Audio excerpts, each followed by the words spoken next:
You know, the world of English is a fun and exciting place to be.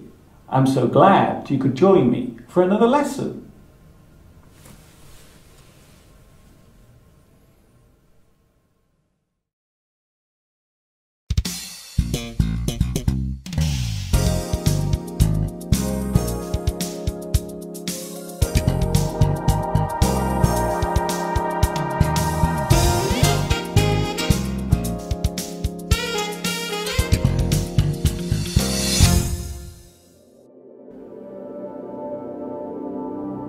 Hi everybody, this is Mr. Duncan in England. How are you today? Are you okay? I hope so. Are you happy?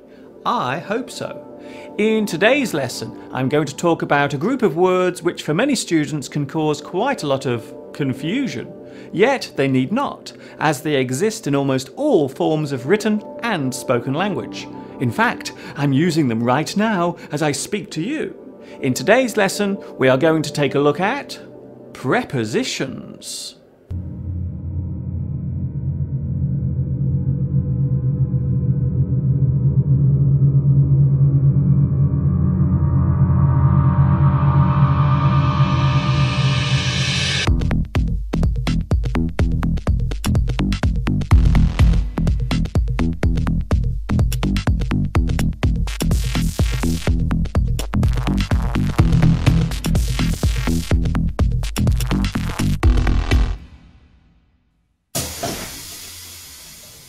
A preposition is a word that helps us to construct and define meaning in a sentence.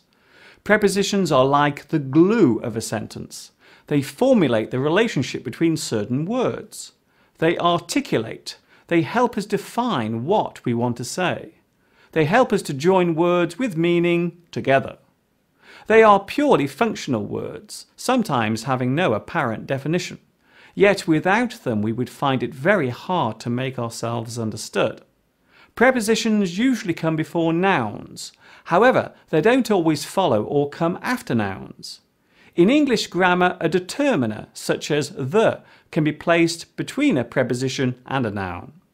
Let us not forget that adjectives may also come between a preposition and a noun. On white horses, up dark alleys, over green hills. No matter how it is used in a sentence, a preposition never changes its form. Prepositions are mostly used singularly, on their own, in a sentence. They normally consist of 6 letters or less. There is also the 2-word form of a prepositional clause, and a 3-worded group as well. Prepositions are usually placed among other words within a sentence. However, sometimes they come at the very end of one, which some people object to. But now I'm getting a little ahead of myself. So, first of all, let's take a look at prepositions, beginning with the single ones.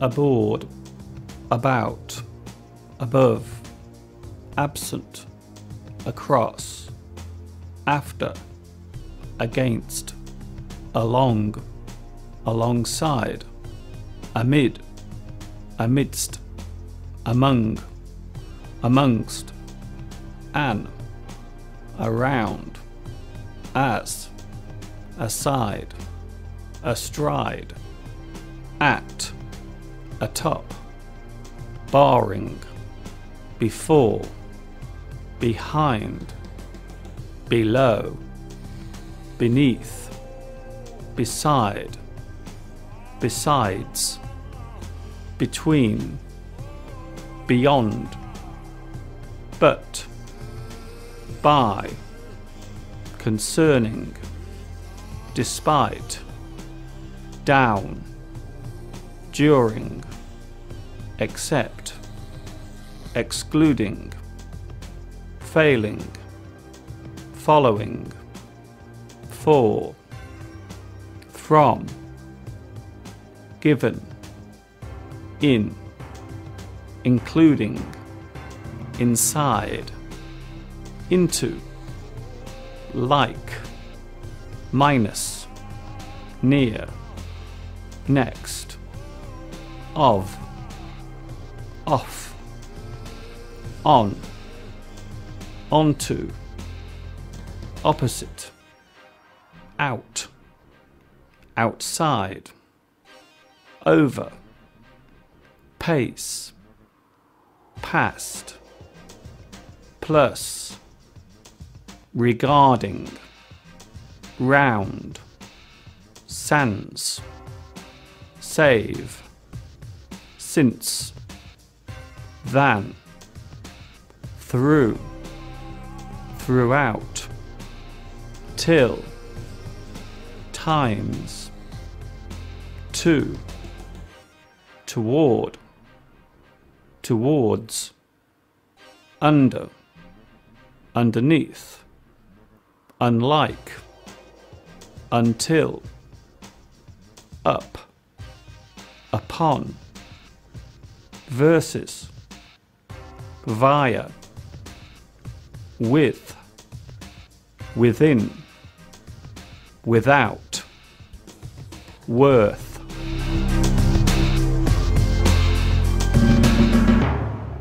The overall description of a preposition defines the way in which a sentence is constructed.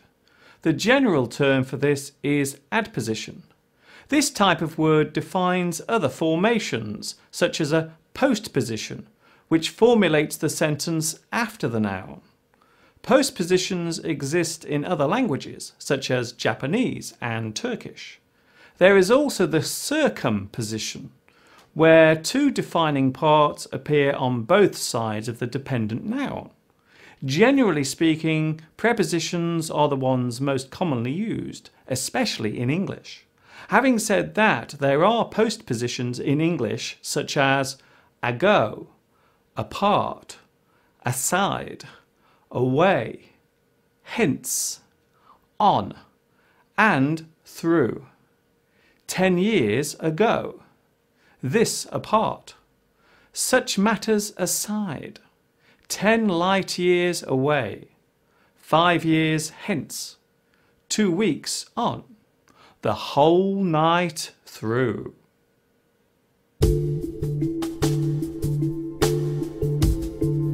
Prepositions formed by two words.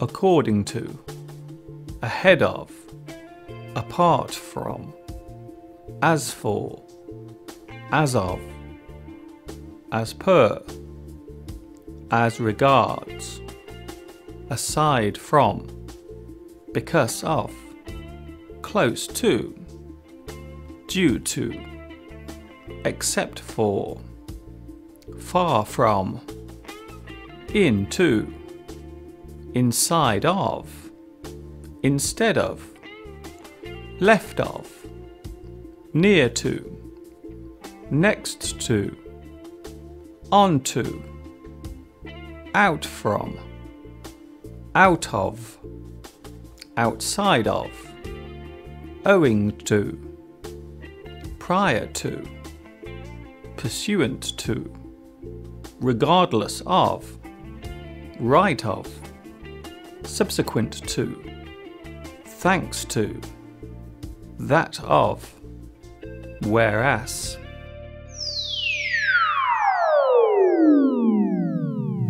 Deep, deep, deep, deep. Deep, deep, deep, deep. Another variation of preposition use is stranding.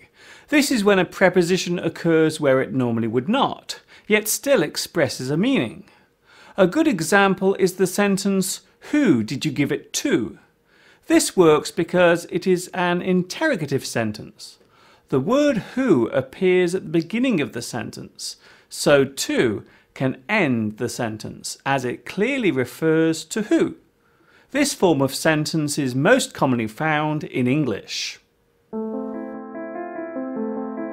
Prepositions formed with three words. As far as well as, by means of, in accordance with, in addition to, in case of, in front of, in lieu of, in place of, in point of, in spite of, on account of, on behalf of, on top of, with regard to, with respect to. The use of prepositions at the end of a sentence has for many years been the subject of argument. Should a sentence be allowed to end with one? Despite the fact that there is no rule preventing a preposition ending a sentence, there are those who are against it being done. The earliest recorded objection to the use of prepositions at the end of sentences came in the 17th century by the poet John Dryden, who mistakenly likened the English language to Latin, which does not allow prepositions to end any sentence. Fortunately for us, this rule was never followed. So, if you want to ask, "Where do you come from?" or "Where are you going to?" you still can. Yes, it's the quiz show everybody loves to join in with. Spot the preposition. And here's your host, the guy who never takes no for an answer, George Spangles.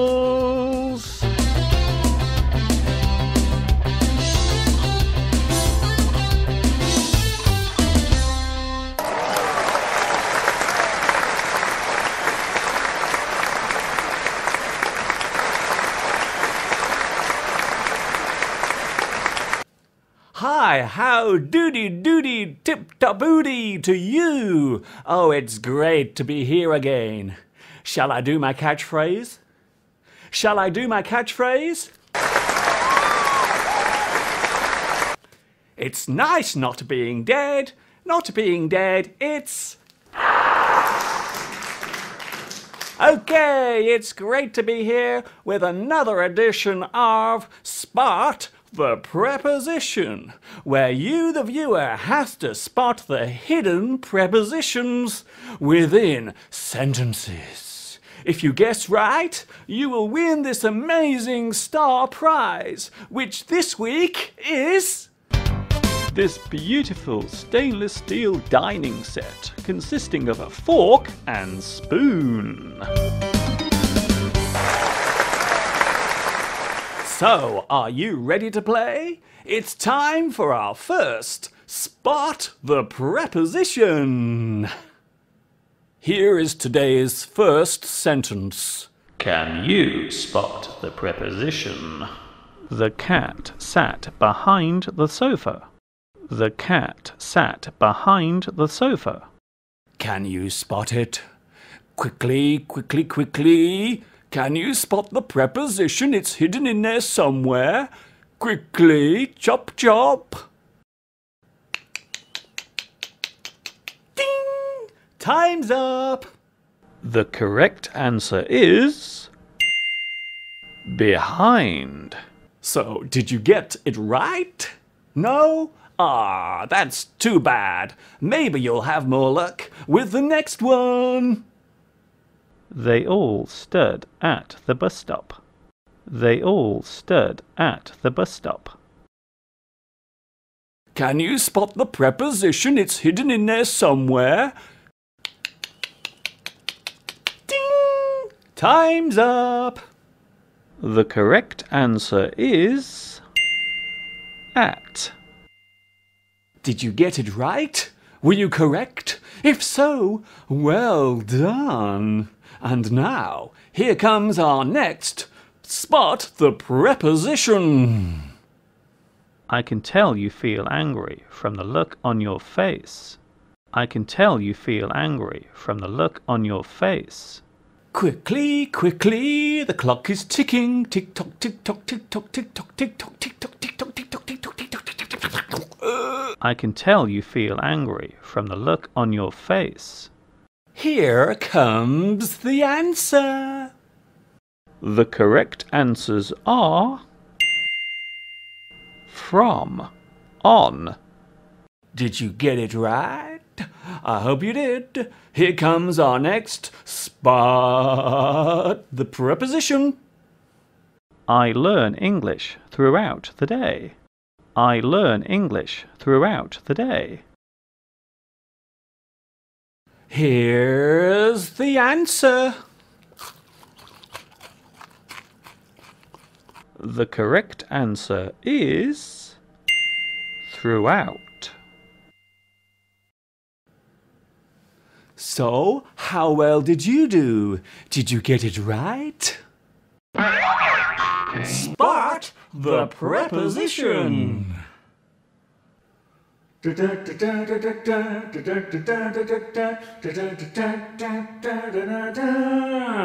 Prepositions, prepositions. Yes, you got to have prepositions to make the sentence flow, to make it really go, to give it some jazz, to give it some pizzazz. You got to have prepositions.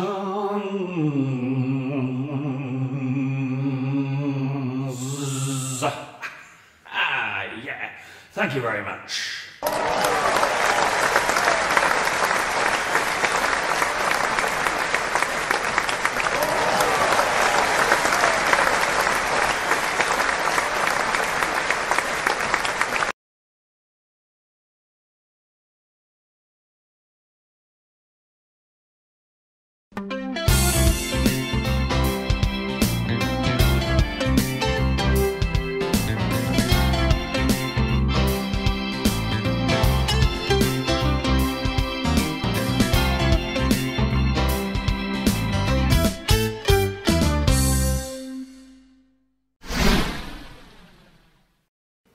Over the years, words used in English have changed and altered, and prepositions are no exception.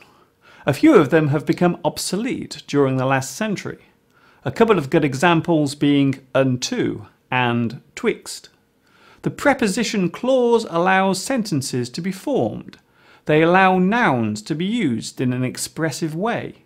They colour in the parts of a phrase which would otherwise sound disjointed and confusing. They define the placement of an object with something else, its position, its appearance, its movement, and its intention. It would be fair to describe prepositions as the building blocks of sentences. Without them, we would not be able to express clearly what we want to say. They hold the context of the sentence in place. They help to place actions with nouns and nouns with other nouns. The most commonly used prepositions are of, to, in, for, with, and on.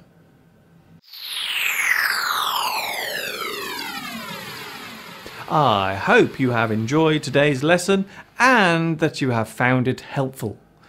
I will see you again very soon for another English class. Until then, this is Mr. Duncan in England saying thank you for watching me, teaching you, and of course, ta-ta for now.